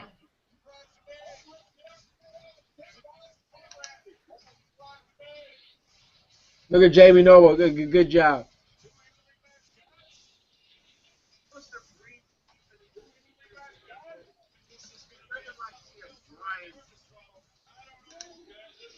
You know Orton. He doesn't take losing lightly. Yeah, we're waiting for it. Looks like we already know the next member of Team Cena. Young Jay went. Oh man, this was an hour ago. Sorry, Young Jay. Yeah, remember Steve? Brodus Clay. I'm a main event player. Yep. Oh, remember? I'm a main event player, but yet we see you watching, a monitor backstage. Main event player, and yet you're on NXT and you got beat by Aaron Neville not once but twice. Or you lost fair and square, dude.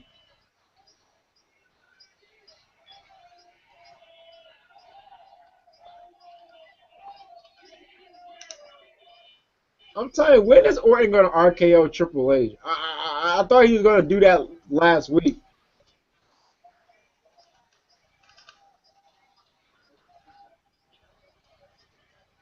He's going to RKO somebody, and it's Jamie Noble.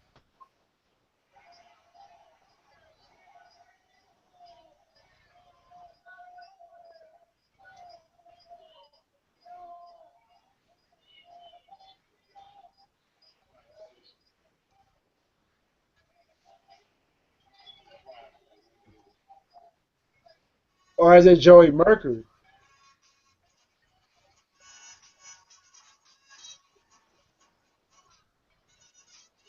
Oh my God! It's almost duck. It's almost duck goose. And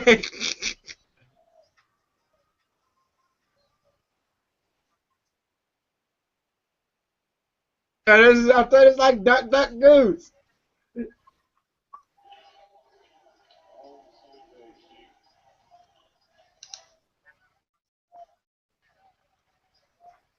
See, but once again, and this is supposed to be a face turn. Once again, it just makes Orton look like a sore loser. He lost fair and square.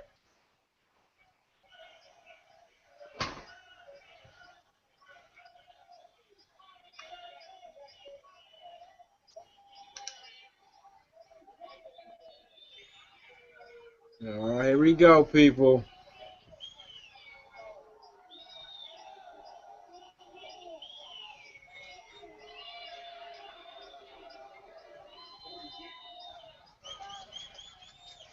No!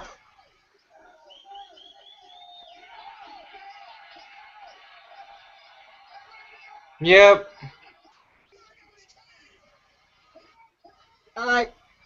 I get it, but at the same time, it just makes. Oh, you gonna put him?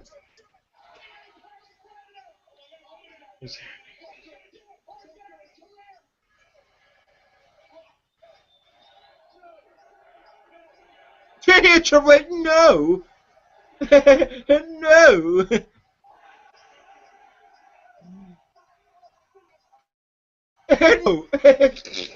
no. Come on.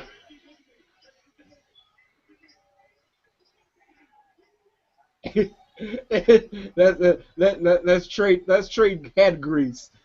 Let's trade head grease. It's coming. You can only reason with a snake for so long before they strike. As they used to say with Austin, you can't reason with a rattlesnake, and you can't reason. Oh, oh! He didn't RKO him. He slapped him. Oh, another cane slap. Oh, look, he's getting beat up by orderlies. Look at all these white suits. He's getting beat up by orderlies. Ah! Well, here's something kind of shocking. Oh! How many times is Jamie Noble going to be thrown out the ring? Well, in a little bit of news for those who honestly care to hear about it. Wait a minute, hold on. Oh my God! Now, here's the funny thing about Orton. He doesn't like being a heel, but he has a lot of good face. He has a lot of good face moments. Oh my God! The curb stop!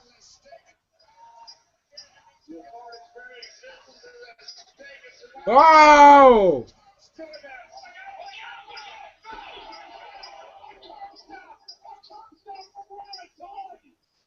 Yo! uh, Randy Orton just reacted like he didn't like he really did not know what just happened.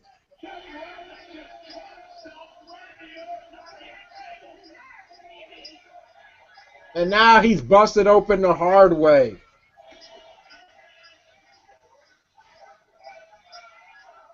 Oh boy, Triple H is unbuttoning his shirt. He's about to do something. Before I go to that IHOP. What?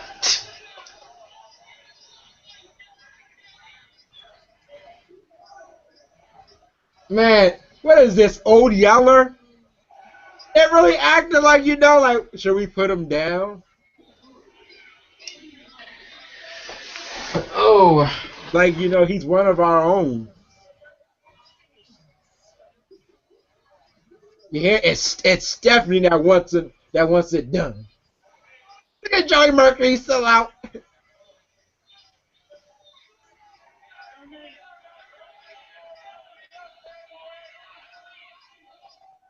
Ah, you heard that? Heard that, fan? Are we still live?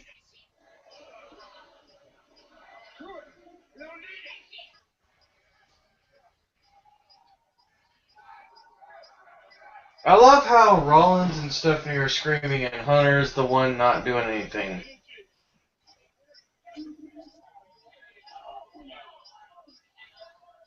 It's like Triple H is the only one that has like has real mixed emotions.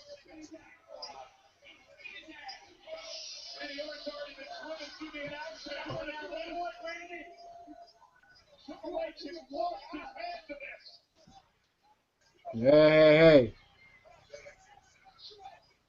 hey. Why do I imagine that he's gonna probably RKO him? You gonna wake up in RKO?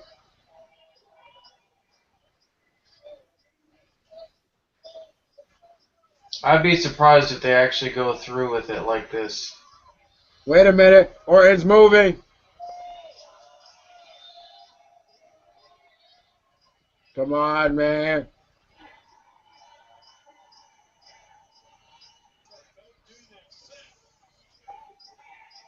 Ah, they were mocking him.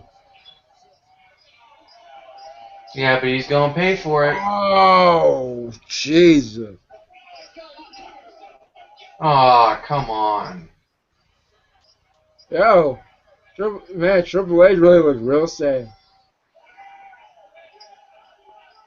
Anyway, as I just got done apparently reading on one of the many Bleacher Report deals, apparently a new deal has been struck between CM Punk and the WWE. However, it is over merchandising rights. Yeah. So we will see Punk stuff actually return to the WWE shop. Yeah, And video game rights and stuff like that. yeah, that's been the hot news. The hot news since last week. Yeah, that was the big news about CM Punk. That him and WWE has come to agreement in terms of merchandising. Um, you know that's good and all. At least in a way they're on equal footing, and they're on talking terms, if you want to say, in a way. But um, I remember I brought up to Nate. He was like, "It's something." Yeah, it's something. You're a Punk fan. I think you're maybe. I hope you just don't jump the gun and think, "Oh yeah, well now this is going to lead to." No, you don't. You don't really jump the gun and say, "Oh yeah, now we know for sure he's coming back." No, that doesn't mean he's coming back. He's just allowing his merchandise. That doesn't mean he's coming back. A part of him is back, if you want to say. The essence of him is back, but I wouldn't jump the gun and say, "Oh yeah, he's not." That means that is one step of him coming back. Nah, I'm not gonna jump the gun. Hmm. Phil, Phil Brooks, CM Punk, once again, he seems very content with his decision. I mean, you even can go, like I said last, you even go on YouTube and type in where he says, and he's never returned. Now, once again, you really can never say never when it comes to wrestling, because so I'm never going to do this, but yet they come back, and so you know you can only take CM Punk, but then again, knowing CM Punk's personality, sometimes there's a lot of conviction with what he says. So, he said he's never coming back to WWE. You can, there's some conviction to that because of, Punk's, personality. But he's very content. He's married. I really hope he's not dealing with all that stalking like his ex-girlfriend, best friend Natalie did an article on. Fans were really camping outside to get an autograph of him and stuff.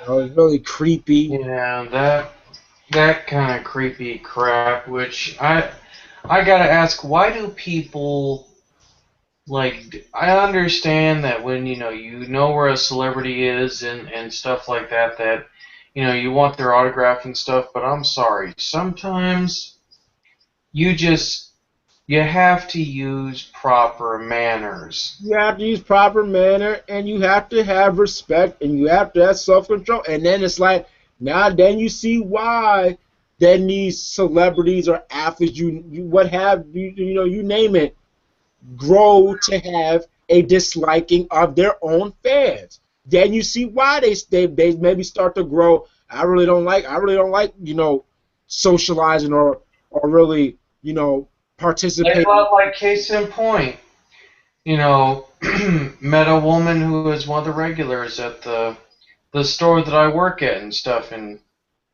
she actually made this statement that there was one time where she actually had saw Cal Ripken or even Cal Ripken Jr.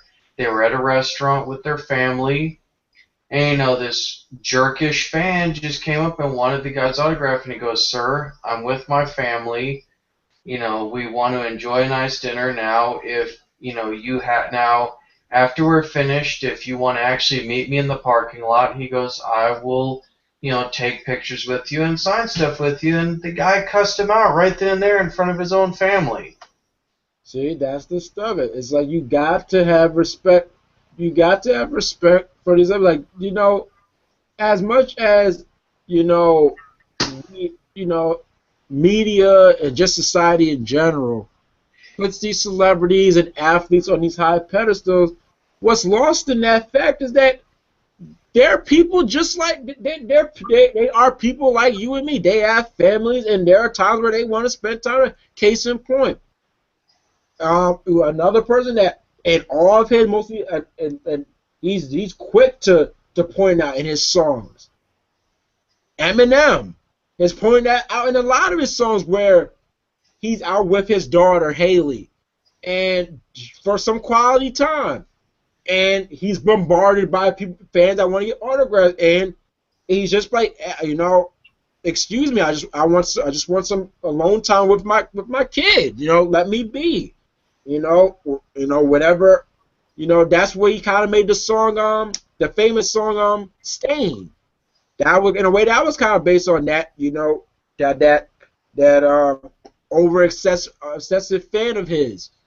So yeah, Eminem is always putting his songs, I just want to, like in the song Monster, I just want to be left alone, in public. Excuse me, like I just want to be left alone in public. Hey, excuse me, but no, you just want to, bombard me, and it's like, hey, give him some space. There are some. It's funny because I didn't like Punk's promo about how people just get an autograph and then sell it on eBay and stuff. But I think honestly, and even though I know that this is a wrestling corner, I have to bring this up because it's actually kind of true. I actually saw a lot of this when I had last month or so when I went to the Baltimore Comic-Con, I literally saw a lot of that. I saw people going up to, people like George Perez and Jim Starlin and, a lot of the other, big time comic book guys that a lot of us who are comic book fans, actually know. And a lot of them were being jerks, but it was also the reciprocation of a lot of, especially in the case of celebrities and stuff, no matter how small it is, they do actually reciprocate, this hate and unappreciation for the people that actually help them get to that point. So it's half and half, Malcolm, and I don't really, I understand the whole dynamic of, well, you have unappreciative fans or fanboys who just kind of get a little bit creepy, like they mean well, but you also understand that hey, they need to learn, personal boundaries. That's why, like, even when I'm on Twitter, I've noticed this, and it's something that I've kind of actually tried to work on and actually stop, because every time that I've brought up something comic book related on Twitter, I've always tagged, for example, Gail Simone. I've probably tagged her like at least 1,000 or more times, and it's now gotten to a point to where I'm like, okay, is this, me actually showing appreciation as a fan, or am I, actually becoming like one of those like creeper fans? Like, am I becoming one of those people that if I were to see her on the street, I'd just start like talking her head off? And it was the unfortunate case that, okay, yeah, first time meeting somebody that you admire, you kind of lose your head a little bit. But luckily for me, I went in, and it's not even just the Baltimore Comic-Con, it's just any event. Like, even if I had VIP stages to, go backstage on, say, like Raw or SmackDown or something, you have to go in with, the excitement of being a fan, but you also have to go in there with the, politeness and restraint of, okay, yeah, I'm really excited to meet this person, but I also have to have a certain set of ethics and, rules and manners, because, they do have feelings just like everybody else does. And yeah, you're going to meet one or two that are going to, be having a bad night, or they don't want to be bothered and they want to be jerks, and you'll have some that they'll sit there and make the time to talk to you. It's like what my my business ventures professor Torres said, because he works in the business realm, and it's kind of like he said, if you was to be into business, and you're in a business meeting, and there is Donald Trump, Donald Trump, Steve Ballmer, all these guys, Zuckerman, all these guys who, especially just with Donald Trump, if this is your first time seeing them, and you gacked all giddy when you meet them, and you're supposed to be coming up present yourself as business and everything, they're gonna see, like he said, they're gonna see right through that. They're not gonna take you as, you're with us now. They're gonna take you as almost you're a fan disguised in, I don't know, a businessman clothes. So yeah, you gotta present yourself well. I'm not gonna lie. Yeah, if can I say that in my fair day, I've met some known people. Yeah. When I met basketball player Ben Gordon.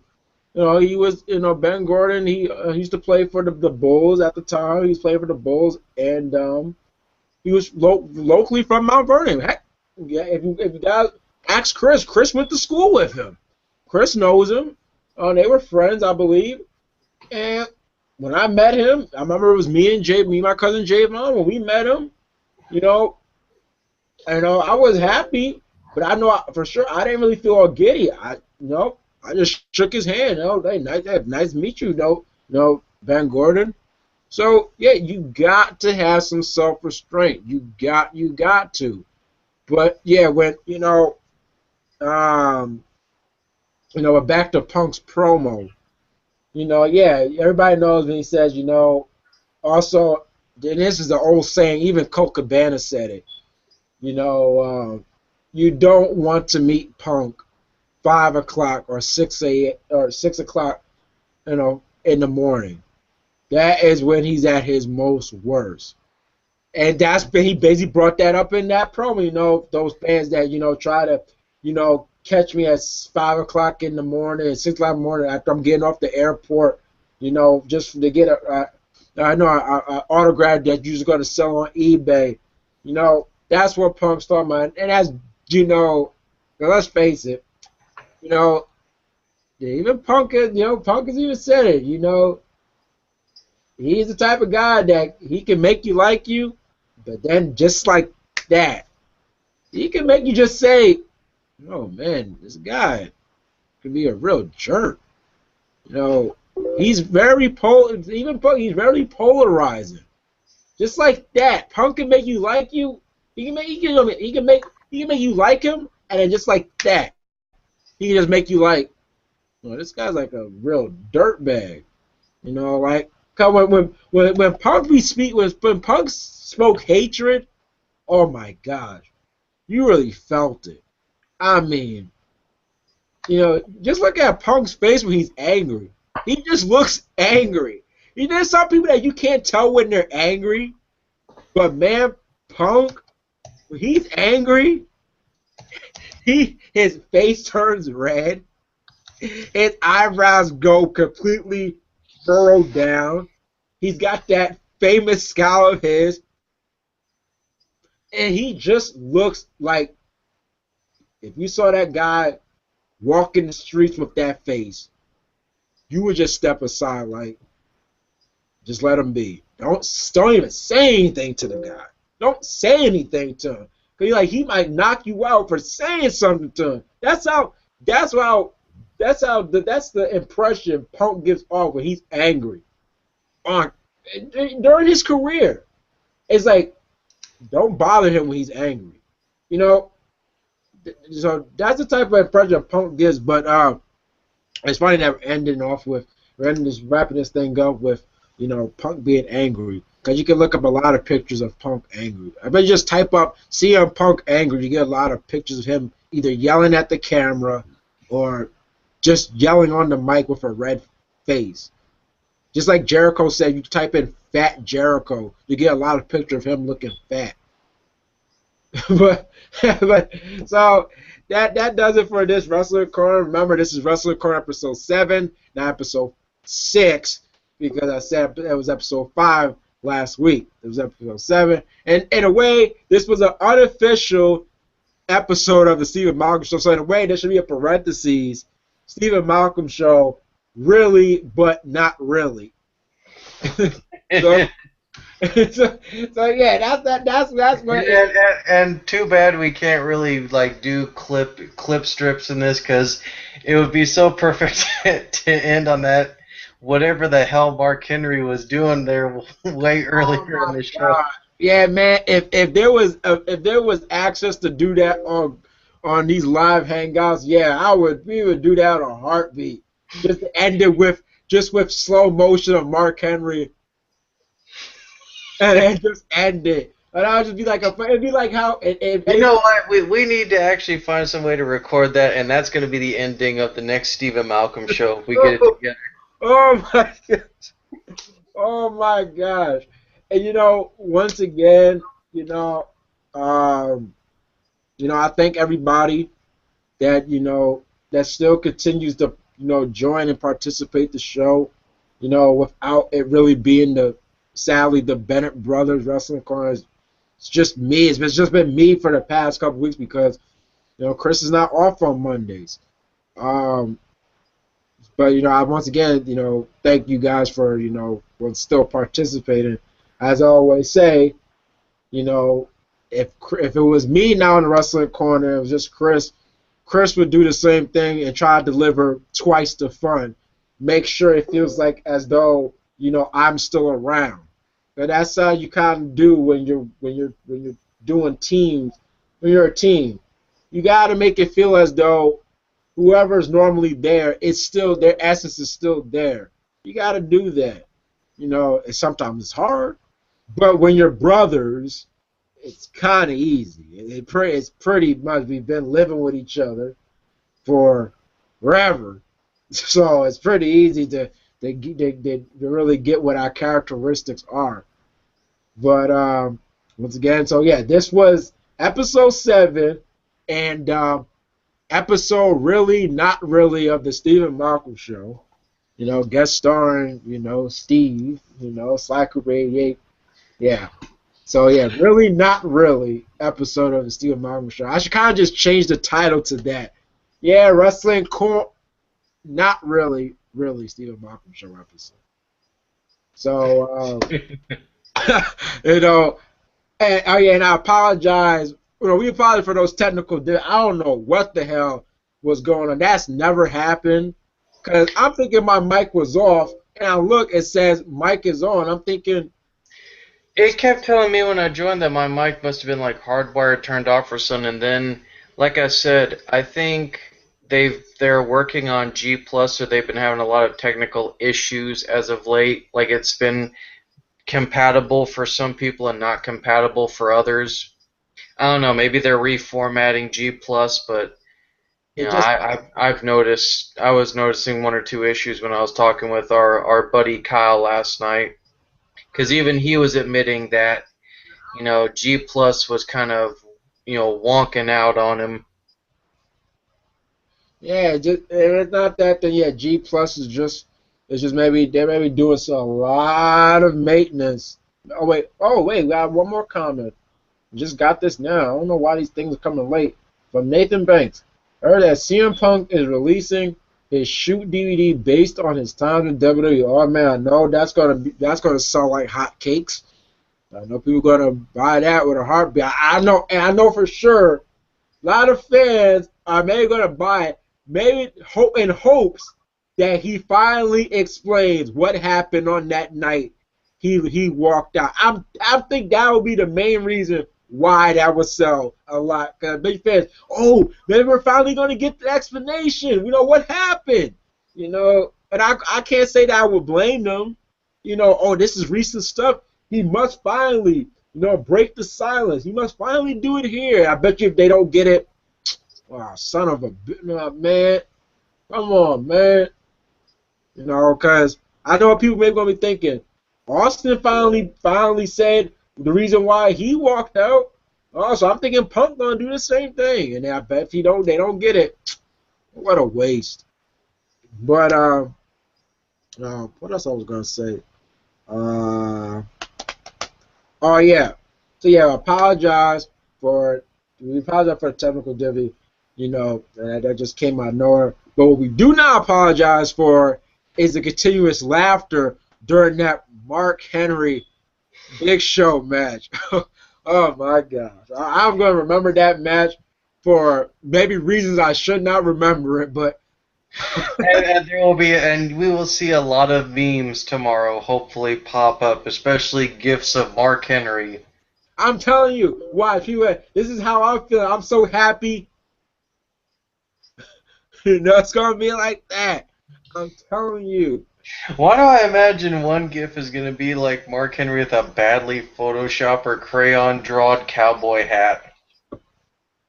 Oh, I can't wait to see Chris's reaction to everything. I bet you're going to Chris, man, this match sucks so much, you know. But once again, thank you guys for joining, for always participating. You know, for SlyCooper88 Steve, this is Hope 93 Malcolm. You know, stay frisky and hope your weekend is as easy as a napkin. Check you later, guys. What